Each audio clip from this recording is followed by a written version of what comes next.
Do not delay nikah unnecessarily. Once nikah is ready, the two parties are happy, get that nikah done. So that any relation that happens between them thereafter happens in a way that is permissible. Remember that. Sometimes people say, no, my daughter is engaged. Brother, 3 years later, your daughter, no, she's engaged. I say, but brother, 3 years have passed. She had 2 abortions in the process. Do you know that? I'm not joking. I'm serious. My parents, you don't know what we know. They come to us for help when they cannot talk to you. I know. We cry when we see the children of the good people. Sometimes people we know. And they come to us, you know what, I have this problem and that problem. But sister, you are engaged to the man. How could this have happened? You know, my father told me you cannot marry now, you are still studying. My, Allahu Akbar. May Allah forgive us, really. Brothers and sisters, open your eyes. See what is going on. Ask the people what is happening. If you think we are not living in an era of hypersexuality, you are dreaming. You are dreaming. You are living in a dream world. We are living in the dirtiest society up to this age. There has never ever been a more hypersexual society than ours. Believe me, everything out there is about sex. And I'm saying this because I have to fulfill my duty as a scholar of Islam, to explain to the people what is going on out there and how we are heading in the wrong direction because we are living with blinkers. We don't even know what's happening. Ask your children in the universities what's going on. If you have a good link with them, they will inform you. Ask them. Tell them what is happening, or ask what is happening in the malls or in the shopping centers or at the workplace. You know, you can be the best and the most pious. Yes, if Allah has granted you protection, you will always be protected. May Allah grant us goodness. There are people amongst us, and I'd like to hope that the bulk of us seated here, pure, good people by the will of Allah, you know how difficult it is to remain on that path. You know how easy it is to sin. Today it is easier to sin than it is to abstain from it. Allahu Akbar. It is easier to abandon your hijab than it is to don it. It is easier to leave your salah than it is to fulfill it. That is because the environment has made it so difficult to engage in that which is correct.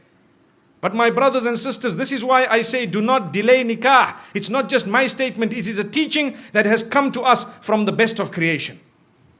Don't delay it. And at the same time, do not make it difficult in any way. We already spoke about the mahar, the dowry, or whatever else it is. Either way, don't be too demanding. And do not become a person who really makes it tough on their sons and daughters to get married. Because in that particular case, we will be held accountable in the eyes of Allah subhanahu wa ta'ala. Why is it that you as a parent did this to your own daughter? You doomed her, you punished her. And this is what you did to your son. You made him, you really made him leave the deen in totality. It brings me to one example, living example, where there was a young boy whose father was being so tough with him that, listen to this, he wanted to marry someone who was ready to revert. So his father told him, no, not over my dead body. What am I going to tell my friends and society, my brothers and my sisters, my this, my that? Brother, izzah is from Allah. Your status is from Allah. If you had embraced this, it was going to be much better. So you can explain to your friends and your family, look, you know, I tried my best, but today's society, you know, sometimes the children are doing their own thing and we have to try our best, saddidu wa qaribu, to make the most of what it is and to guide them as best as possible. And, you know, we will see how best they can manage. But instead of that, this father chose to say, over my dead body. So what did the son do?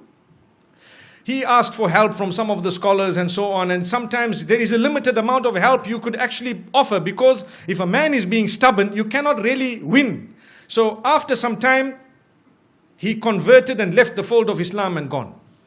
Why? Because to him, the child was lost. And the father is still proud of his action. I don't mind if he became a non-Muslim, but at least nothing happened against my will. And he told his family members, you know, your children, if they want to do the same thing, you should also engage in this type of thing. How? The woman was ready. So I had an opportunity to address this young boy. And when I spoke to him, he told me something that is really a question of the age. When I say question of the age, I mean sometimes the mind starts asking these questions. He said, you know, this woman is such a good woman that I married. She has so many good characters and conduct. She told me I'm ready to do anything. You know, I explained to her about the little I know about Islam and she was ready. And then what happened is, when my father and my parents said no and everybody disagreed and they, you know, the mother, he says my mother didn't really mind, but she has to follow what my father says. So after some time, they questioned me, her parents, to say, look, we were all okay for our daughter to, you know, to enter the fold of Islam. Now, if she is not going to enter the fold of Islam, then why don't you enter our faith? So he said, yeah, it makes sense. You see? He said, yeah, it makes sense. If they refuse, I will not refuse. You people are not refusing. So he says that is what made him turn. Now look at this. The young boys of today, this is the logic they are using. They will not tell you Islam is correct and Islam believes in all the previous messengers and Islam, Allah is one. Even the father perhaps doesn't read Salah correctly, but he was proud with his action. May Allah subhanahu wa ta'ala forgive that man.